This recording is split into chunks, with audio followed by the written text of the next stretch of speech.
네, 이슈의 재구성 시간입니다. 목요일 오늘 양시장 강한 상승 흐름으로 인해서 대다수의 종목들이 빨간불을 켜고 있는데 사실 그동안 우리가 성장주의 순환이었던 1월을 봤잖아요.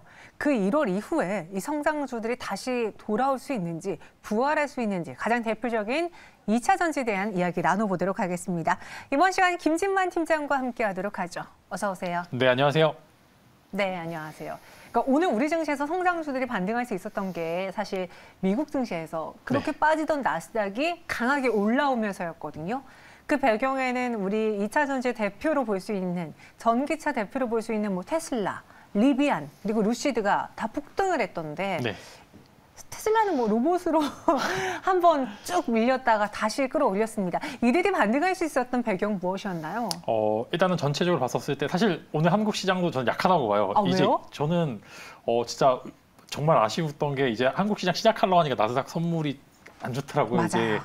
이제 페이스북, 현 메타, 페이스북의 실적 쇼크와 더불어서 우크라이나 분쟁 관련해서 다시 한번 이슈가 나오면서 한국 시장이 저는 조금 더 강했을 좀 희망을 했지만 그래도 좀 아쉽긴 해도 그래도 오늘 양봉을 유지하는 게 좀 다행이라고 보고요. 전체적으로 이제 전기차 3대장이죠. 미국의 루시드 그룹, 그다음에 리비안, 테슬라 같은 경우에는 사실 모멘텀이 바뀌진 않았습니다. 다만 고점에서 너무 빠졌기 때문에 바이 더 딥이라고 그러죠. 싸기 때문에 매수세가 붙은 상황이라고 보시면 좋을 것 같고요. 그다음에 추가적으로 지금 전체적으로 2월 FOMC에서 아무것도 결정된 바가 없기 때문에 지금 어제도 그렇고 이제 농업 부분 지표도 굉장히 안 좋게 나왔기 때문에 상황이 이렇게 안 좋다면은 금리 인상된 관련해서 조금 이제 베니핏, 현재 시장에서 성장주가 받을 수 있는 베니핏이 조금 더 노출이 되지 않을까라는 기대감이 현재 나오고 있고 그렇기 때문에 전체적으로 성장주가 다시 한번 바닥에서 이렇게까지 빠졌는데 금리 이렇게 올릴 거야? 이런 이제 뉘앙스의 기대감이 추가가 되면서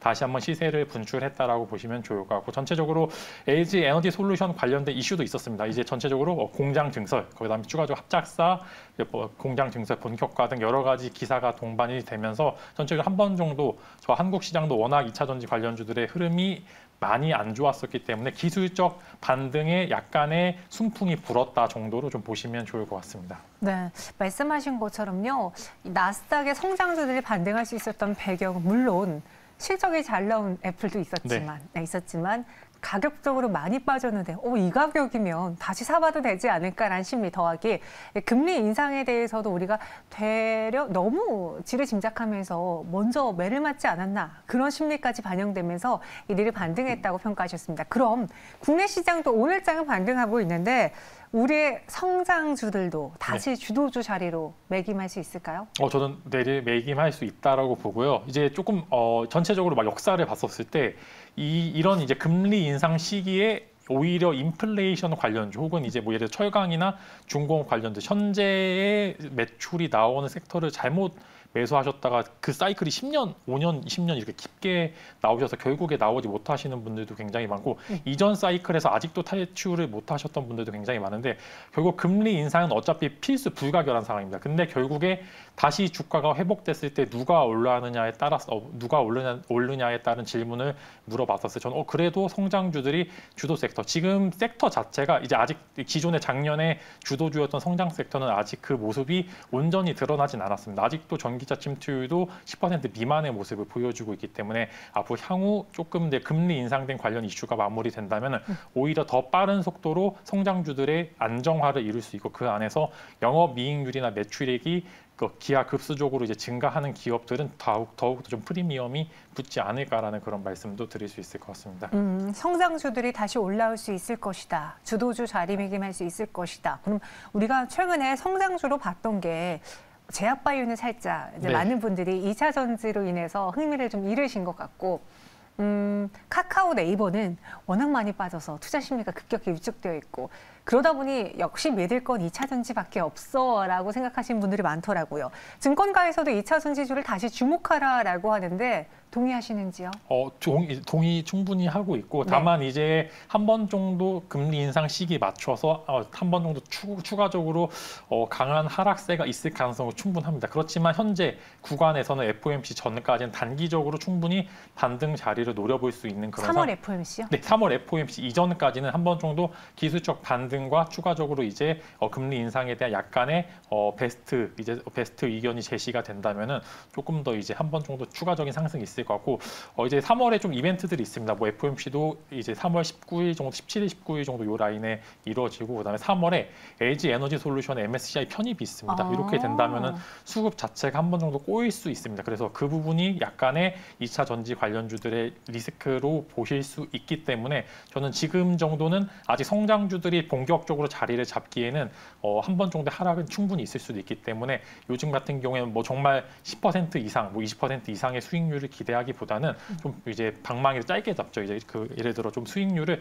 낮게 하고 이제 현금 확보에 주력을 하는 이번에 기술적 반등을 통해서는 이제 추가 매수를 계속적으로 하시기보다는 한 번 정도 전체적으로 하락대 매수했던 종목들을 매도하는 시기로 잡으시면 좋을 거고 3월에도 충분히 기회는 있을 것 같다. 다만 성장주들이 그 이후에 하락 시기에 누가 어느 저점을 잘 잡느냐가 향후 이제 올해 계좌 수익률을 좀 정할 수 있는 주요 창방이 되지 않을까 이제 그렇게 생각을 하고 있습니다. 네, 2차 전지주 주목해야 된다. 그런데 3월 FOMC 앞두고 그 기간 정도의 단기 반등을 좀 노려보는 게 좋고 FOMC 이후에는 시장의 또 분위기가 바뀔 수 있기 때문에 지금은 방망이를 짧게 잡아야 될 시기다라고 언급해 주셨습니다. 실제로 이번에 2차 전지주 이야기 많이 나왔을 때 많은 분들이 소재주를 가장 먼저 떠올리셨겠지만 요즘 증설 이야기가 많다 보니까 네. 소재보다는 장비주를 봐야 된다. 올해는 2차 전지 내에서 장비가 더 아웃퍼폼할 것이다 라는 의견도 있더라고요. 네.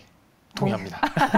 오늘 동의 많이 하시네요. 네, 오늘 굉장히 동의할 수 있는 부분이 많은데 왜냐면은 일단 2차 전지 소재주들을 보시면은 나올 수 있는 이벤트들이 다 나왔습니다. 이제 25년도까지 증설할 수 있는 부분도 다 증설을 했고 그 부분이 주가에도 많이 반영이 되어 있고요. 영업이익률 개선되는 거 다 알고 있습니다. 그렇기 때문에 소재주들도 굉장히 좋을 것으로 전망은 하고 있지만 이제 지금은 워낙 노출된 재료가 많기 때문에 상대적으로 금리 인상 시기, 즉 이제 유동성이 축소되는 시기에 일부 베니핏을 덜 받을 수 있다는 그런 말씀을 드릴 수 있어요. 추가적으로 장비들 같은 경우 작년에 랠리를 많이 못했습니다. 뭐 전체로 PNT나 뭐 NCS 같은 경우 시장에 두각을 받은 종목들은 일부 단발적인 시세 분출이 이어지고 있었지만 정말로 외형적 성장을 이루지는 못했는데 그 부분이 아무래도 소재주의 주도권을 좀 뺏겼기 때문인데 지금 올해 같은 경우에는 작년, 재작년에 있었던 공장 증설 계획들이 실행이 되는 기간입니다. 이제 공장을 짓고 그 안에 장비들이 투입이 돼야 되는 기간이기 때문에 전체적으로 지금 장비주들의 수주 공식을 계속적으로 이어지고 있는 상황이고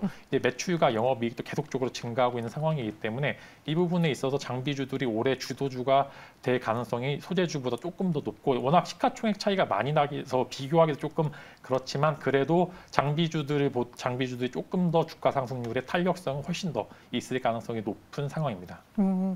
장비주들에게 호재가 바로 증설 이야기인데 그 증설에 있어서 적극적으로 나서는 게 LG 에너지 솔루션이에요. 그리고 오늘 현대차증권에서는 LG 에너지 솔루션의 시장 지배력을 봤을 때 목표 주가를 64만 원까지 볼 수 있다라고 이야기를 했습니다.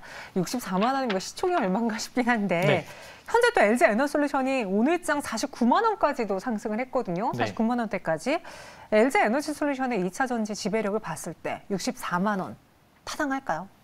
일단은 먼저 말씀드리면 기업은 정말 좋습니다. 이제 기업은 굉장히 좋고 좋아지고 있는 기업에는 틀림은 없으나 현재 시가총액 자체는 사실 어느 정도 거품이 껴있다고 좀 보시면 좋을 것 같아요. 영업이익이 아직 그렇게 많이 나오는 기업은 아닙니다. 시가총액 120조인데 100조, 120조 라인인데 영업이익 1조 정도밖에 안 나오는 그런 상황이기 때문에 저는 개인적으로는 좋은 기업이지만 아직 시장에서는 고평가가 되어 있다라고 좀 보시면 좋을 거고 지금 현재 주가가 오르는 거는 상장 초기에 있는 이제 수급에 대한 패시브 자금 내 유입에 따른 좀 단발적인 시세 분출이라고 좀 보시면 좋을 거고 대부분의 코스피 상위권 상장 종목들이 비슷한 흐름을 보여주고 있습니다. 처음에 고점 형성했다가 이제 밑에서 연기금과 기관의 패시브 자금 수급으로 인해서 전체적으로 막 올랐다가 오히려 이제 지수 발표 편입 이후에 빠지는 모습을 보여주고 있는데 LG 에너지 솔루션 좀 비슷한 모습을 보여주지 않을까라는 말씀과 함께 저는 이제 60만 원 이상의 주가는 조금 고평가 상황이고 저는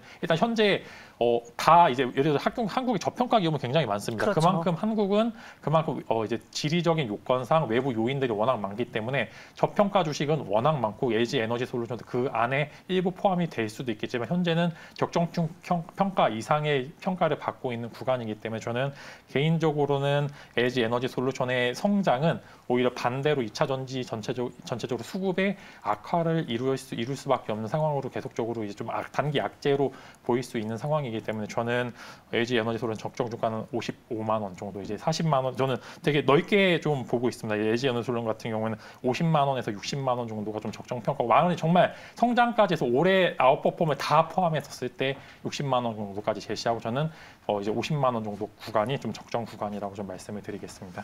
50에서 60만 원, 64만 원까지는 다소 어렵지 않겠느냐. 저희 상승님께서 64만 원이면 시총 149조라고 또 의견을 주셨습니다. 네. SK하이닉스하고 점점 격차가 벌어지지 않을까 싶기도 한데 그럼 이런 것들을 다 고려해 봤을 때 2차 전지주에 대한 기대감 김진만 팀장님이 있다 하셨고 그리고 소재보다도 장비자라고 이야기도 하셨는데 그 안에 스탑픽을 골라보자면 네. 어떤 종목이 나올까요? 장비도 말씀을 드리면 이제 장비 같은 경우 이제 뭐 사실 대장주가 PNT죠. 네. PNT가 워낙 외형적 성장도 잘 갖추고 있고 굉장히 이제 긴밀한 협업을 가지고 있는데 PNT도 굉장히 좋습니다. PNT도 중장기적으로 굉장히 좋고 그다음에 저는 엔시스라는 종목도 굉장히 추가적으로 이제 밑에서 2대 대장주로 평가받기 굉장히 좋을 것 같아요. 두 종목 다 굉장히 좋고 영업이익률, 매출액도 많이 개선이 되고 있는 상황이기 때문에 PNT와 엔시스 두 가지 종목을 좀 장비주 탑픽으로 말씀을 드릴 수 있을 것 같고 이제 소재주도 말씀을 드리면은 작년 같은 경우에는 이제 양극재, 음극재의 기업들 에코프로비엠이나 LNF가 시가총액을 굉장히 많이 올릴 수 있는 그런 상황이 많이 벌어졌는데 올해 같은 경우에는 이제 전해질 전해액 기업들이 상대적으로 이제 나올 수 있는 이제 수주 잔고 대비 시가총액이 아직은 좀 덜 오른 모습을 보여주고 있고요. 이제 그래서 전해질 전해액 관련주로는 뭐 엔캠이나 이제 천보 그다음에 이제 후성 같은 종목들이 보여지고 있는데 저는 그래도 엔캠이 외형적 성장이 계속 잘 이루어지고 있기 때문에 한번 엔캠을 좀 중장기 종목, 좀 올해의 종목을 한번 보시고 모아 가신다면 그래도 이제 연말 됐었을 때 굉장히 좋은 수익률이 나지 않을까. 아직 공장 증설하고 있는 금액 대비해서 시가총액은 그렇게 많이 높지 않은 상황이고 영업이익률, 매출액도 계속적으로 개선이 되고 있고 회사 자체도 계속적인 투자를 하고 있는 상황이기 때문에 이제 전해액, 전해질은 기술력 싸움입니다. 이제 앞으로 캐파가 얼마나 늘어나나도 중요하지만 기술력의 차이가 굉장히 크기 때문에 저는 이 부분에 있어서 엔캠이 가지고 있는 메리트는 굉장히 크다라고 말씀을 드릴 수 있을 것 같습니다. 네, PNT, 엔시스를 장비 내에서 탑픽으로 해주셨고요. 소재 내에서는 전해액과 관련해서 엔캠 이야기해 주셨습니다. 저희 채팅방에 매경의 성시경, 매경의 손흥민이라는 닉네임을 달고 있는 김진만 팀장님이신데요. 감사합니다. 마지막으로 또 저희 이런 질문이 올라왔어요. 메타폴리스님께서 폐배터리는 어떨까요? 네. 지금 폐배터리 시장에 대해서 주목하고 계신 것 같은데 좀 너무 빨리 준비하는 걸까요? 지금 준비해야 되는 건가요? 저는 조금 이르다고 보는 게 일단은 배터리 전체적으로 이제 사이클을 뒀었을 때 예를 들어 폐배터리 시장 같은 경우는 폐배터리가 많이 나와야지 활성화가 되고 있는데 보통 일반적으로 이제 자동차 배터리 같은 경우에는 이제 주기가 보통 이제 맥스 10년 정도 이제 보시면 좋을 것 같고 이제 뭐 좀 짧게 하면 2년에서 5년이라고 보는데 아직 전기차 침투율이 그렇게 많지 않기 때문에 폐배터리 시장이 활성화되기에는 그렇게 너무 이르죠. 뭐 선제적으로 투자는 가능은 하겠지만 저는 개인적으로는 지금 가지고 있는 이제 관련 주들도 너무 빠른 상황이라고 좀 보시면 좋을 것 같아서 아직 1, 2년 정도 더 있어야지 폐배터리 사이클이 돌지 않을까라는 말씀과 함께 지금 선도적으로 이제 뭐 현대차도 그렇고 내재화를 원하고 있는 기업들도 굉장히 많고 관련 주들도 사실 굉장히 한정적입니다. 그 한정적이라는 이유가 아직 그렇게 매력적인 시장은 아니지만 그래도 나중에 선도 시장이 되긴 충분하다. 그래서 아직은 아니지만 그래도 이제 미래 한 1, 2년 뒤에는 충분히 2차 전지 소재의 다음 사이클 충분히 탈 수 있다라고 좀 말씀을 드릴 수 있을 것 같습니다. 알겠습니다. 다음에 엔캠이 급등하고 PNT랑 엔시스가 좋은 성과를 보이면요. 노래 한 곡 혹은 손흥민 세레모니를 해달라고 하는데 가능하십니까? 아, 네. 저번에 춤 추셨던데 이제 한번 제가 옆에서 노래 부르겠습니다. 네. 알겠습니다.